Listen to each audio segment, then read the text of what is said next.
Chapter 29. Hunting for the Equipments. The most preoccupied of the four friends was certainly D'Artagnan, although he, in his quality of guardsman, would be much more easily equipped than Messieurs the Musketeers, who were all of high rank. But our Gascon cadet was, as may have been observed, of a provident and almost avaricious character, and with that, explain the contradiction, so vain as almost to rival Porthos. To this preoccupation of his vanity, D'Artagnan at this moment joined an uneasiness much less selfish. Notwithstanding all his inquiries respecting Madame Bonacieux, he could obtain no intelligence of her. Monsieur de Tréville had spoken of her to the Queen. The Queen was ignorant where the mercer's young wife was, but had promised to have her sought for. But this promise was very vague, and did not at all reassure D'Artagnan. Athos did not leave his chamber. He made up his mind not to take a single step to equip himself. "We have still 15 days before us," said he to his friends. "Well, if at the end of a fortnight I have found nothing, or rather if nothing has come to find me, as I, too good a Catholic to kill myself with a pistol bullet, I will seek a good quarrel with 4 of his Eminence's guards, or with 8 Englishmen, and I will fight until one of them has killed me, which, considering the number, cannot fail to happen. It will then be said of me that I died for the king, so that I shall have performed my duty without the expense of an outfit." Porthos continued to walk about with his hands behind him, tossing his head and repeating, "I shall follow up on my idea." Aramis, anxious and negligently dressed, said nothing. It may be seen by these disastrous details that desolation reigned in the community. The lackeys, on their part, like the coursers of Hippolytus, shared the sadness of their masters. Mousqueton collected a store of crusts. Bazin, who had always been inclined to devotion, never quit the churches. Planchet watched the flight of flies, and Grimaud, who the general distress could not induce to break the silence imposed by his master, heaved sighs enough to soften the stones. The 3 friends, for, as we have said, Athos had sworn not to stir a foot to equip himself, went out early in the morning and returned late at night. They wandered about the streets, looking at the pavement as if to see whether the passengers had not left a purse behind them. They might have been supposed to be following tracks, so observant were they wherever they went. When they met, they looked desolately at one another, as much as to say, "Have you found anything?" However, as Porthos had first found an idea, and had thought of it earnestly afterward, he was the first to act. He was a man of execution, this worthy Porthos. D'Artagnan perceived him one day walking toward the church of Saint-Leu, and followed him instinctively. He entered, after having twisted his moustache and elongated his imperial, which always announced on his part the most triumphant resolutions.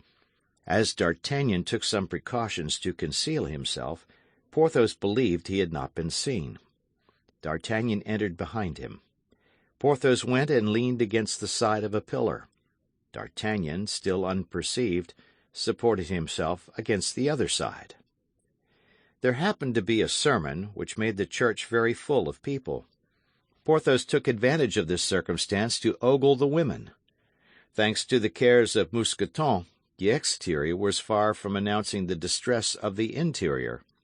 His hat was a little napless, his feather was a little faded, his gold lace was a little tarnished, his laces were a trifle frayed, but in the obscurity of the church these things were not seen, and Porthos was still the handsome Porthos. D'Artagnan observed, on the bench nearest to the pillar against which Porthos leaned, a sort of ripe beauty, rather yellow and rather dry, but erect and haughty under her black hood. The eyes of Porthos were furtively cast upon this lady, and then roved about at large over the nave.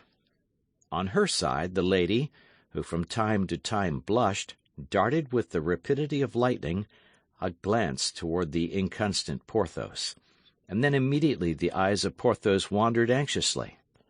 It was plain that this mode of proceeding piqued the lady in the black hood, for she bit her lips till they bled, scratched the end of her nose, and could not sit still in her seat.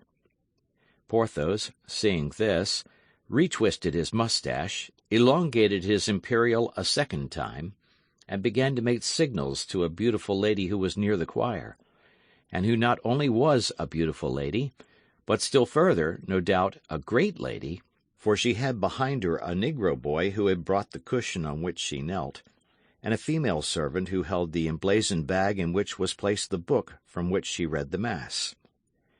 The lady with the black hood followed through all their wanderings the looks of Porthos, and perceived that they rested upon the lady with the velvet cushion, the little negro, and the maidservant.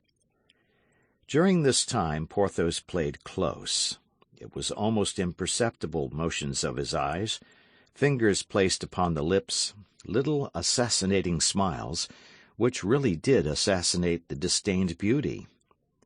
Then she cried, "Ahem!" under cover of the mea culpa, striking her breast so vigorously that everybody, even the lady with the red cushion, turned round toward her. Porthos paid no attention. Nevertheless, he understood it all, but was deaf. The lady with the red cushion produced a great effect, for she was very handsome, upon the lady with the black hood, who saw in her a rival really to be dreaded. A great effect upon Porthos, who thought her much prettier than the lady with the black hood. A great effect upon D'Artagnan, who recognized in her the Lady of Meung, of Calais, and of Dover, whom his persecutor, the man with the scar, had saluted by the name of Milady. D'Artagnan, without losing sight of the lady of the red cushion, continued to watch the proceedings of Porthos, which amused him greatly. He guessed that the lady of the black hood was the procurator's wife of the Rue aux Ours, which was the more probable from the church of Saint-Leu being not far from that locality. He guessed, likewise, by induction, that Porthos was taking his revenge for the defeat of Chantilly, when the procurator's wife had proved so refractory with respect to her purse. Amid all this, D'Artagnan remarked also that not one countenance responded to the gallantries of Porthos. There were only chimeras and illusions. But for real love, for true jealousy, is there any reality except illusions and chimeras? The sermon over, the procurator's wife advanced toward the holy font. Porthos went before her, and, instead of a finger, dipped his whole hand in. The procurator's wife smiled, thinking that it was for her Porthos had put himself to this trouble, but she was cruelly and promptly undeceived. When she was only about 3 steps from him, he turned his head around, fixing his eyes steadfastly upon the lady with the red cushion, who had risen and was approaching, followed by her black boy and her woman. When the lady of the red cushion came close to Porthos, Porthos drew his dripping hand from the font. The fair worshipper touched the great hand of Porthos with her delicate fingers, smiled, made the sign of the cross, and left the church. This was too much for the procurator's wife. She doubted not there was an intrigue between this lady and Porthos. If she had been a great lady, she would have fainted. But as she was only a procurator's wife, she contented herself, saying to the Musketeer with concentrated fury, "Eh, Monsieur Porthos, you don't offer me any holy water?" Porthos, at the sound of that voice, started like a man awakened from a sleep of 100 years. "Madame," cried he, "is that you? How is your husband, our dear Monsieur Croquenard? Is he still as stingy as ever? Where can my eyes have been not to have seen you during the 2 hours of the sermon?" "I was within 2 paces of you, monsieur," replied the procurator's wife, "but you did not perceive me because you had no eyes but for the pretty lady to whom you just now gave the holy water." Porthos pretended to be confused. "Ah," said he, "you have remarked." "I must have been blind not to have seen." "Yes," said Porthos, "that is a duchess of my acquaintance whom I have great trouble to meet on account of the jealousy of her husband. and who sent me word that she should come today to this poor church, buried in this vile quarter, solely for the sake of seeing me." "Monsieur Porthos," said the procurator's wife, "will you have the kindness to offer me your arm for 5 minutes? I have something to say to you." "Certainly, madame," said Porthos, winking to himself, as a gambler does who laughs at the dupe he is about to pluck.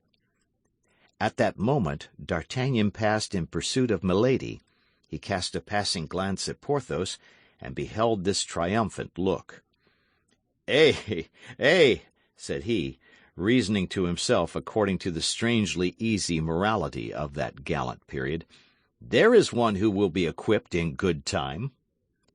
Porthos, yielding to the pressure of the arm of the procurator's wife, as a bark yields to the rudder, arrived at the cloister Saint-Magloire, a little frequented passage, enclosed with a turnstile at each end. In the daytime nobody was seen there but mendicants devouring their crusts, and children at play. "Ah, Monsieur Porthos," said the procurator's wife, when she was assured that no one who was a stranger to the population of the locality could either see or hear her.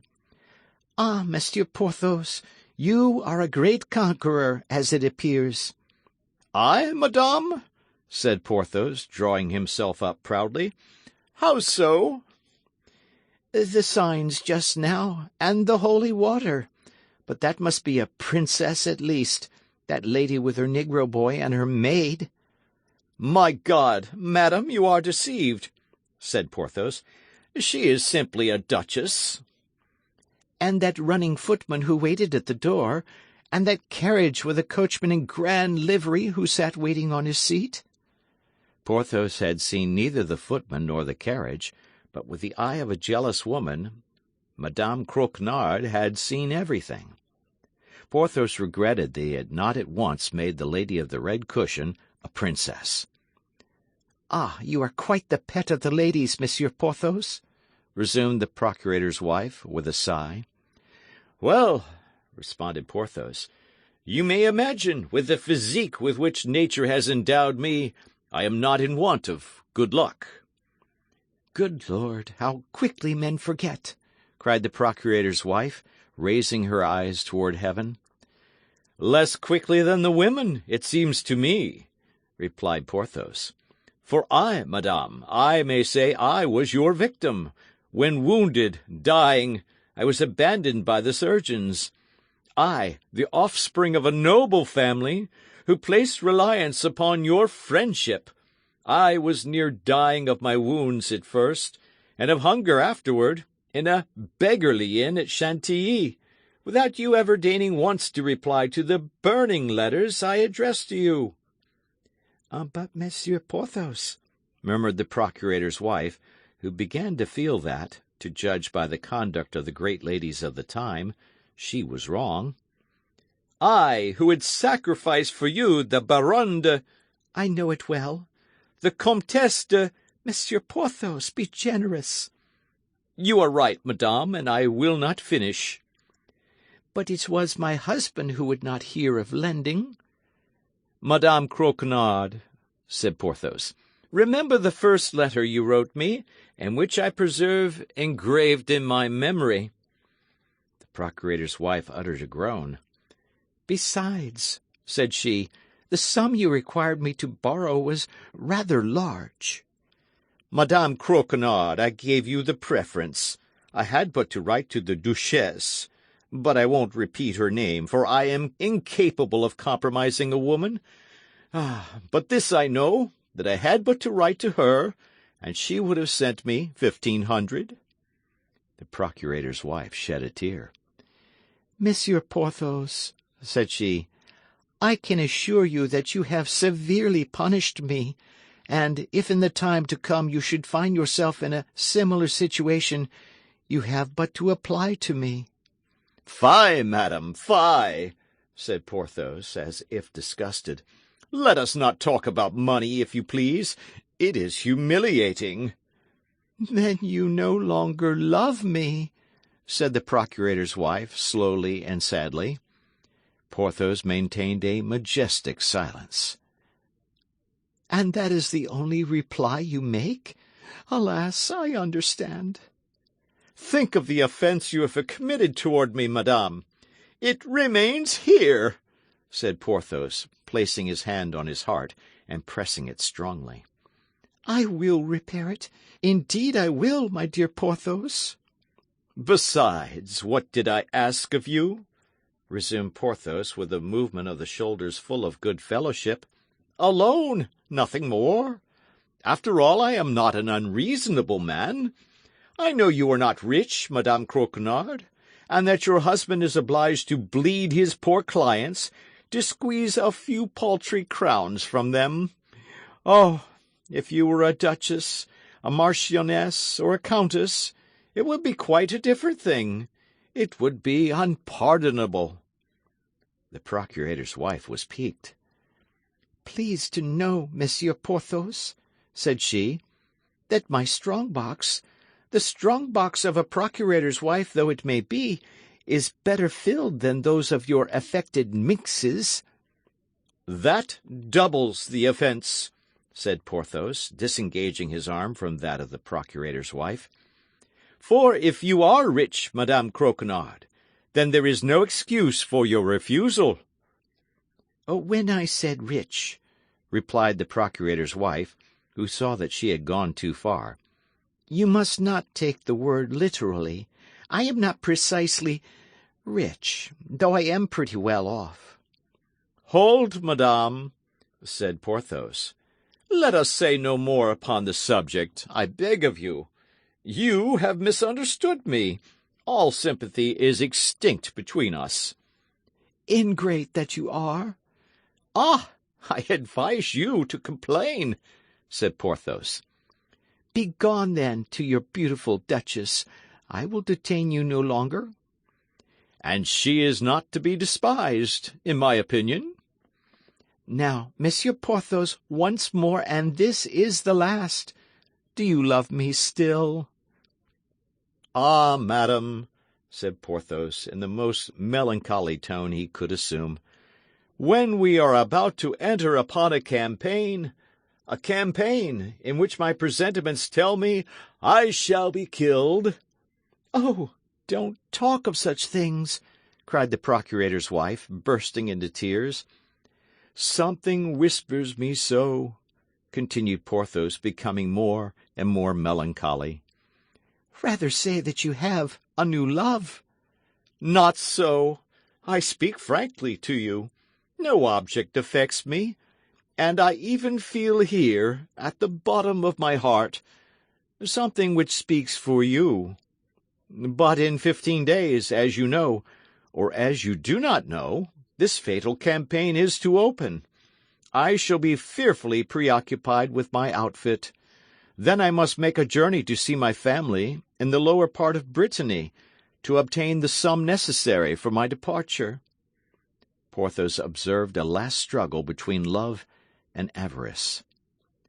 "And as," continued he, "the duchess whom you saw at the church has estates near to those of my family, we mean to make the journey together. Journeys, you know, appear much shorter when we travel two in company." "Have you no friends in Paris, then, Monsieur Porthos?" said the procurator's wife.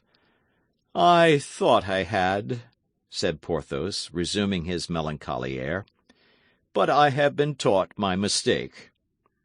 "You have some," cried the procurator's wife, in a transport that surprised even herself. "Come to our house tomorrow. You are the son of my aunt, consequently my cousin. You come from Noyon, in Picardy. You have several lawsuits and no attorney. Can you recollect all that?" "Perfectly, madame." "Come at dinner-time." "Very well." "And be upon your guard before my husband, who is rather shrewd, notwithstanding his 76 years." 76 years! Peste, that's a fine age," replied Porthos. "A great age, you mean, Monsieur Porthos? Yes, the poor man may be expected to leave me a widow any hour," continued she, throwing a significant glance at Porthos. Fortunately, by our marriage contract, the survivor takes everything. All? Yes, all.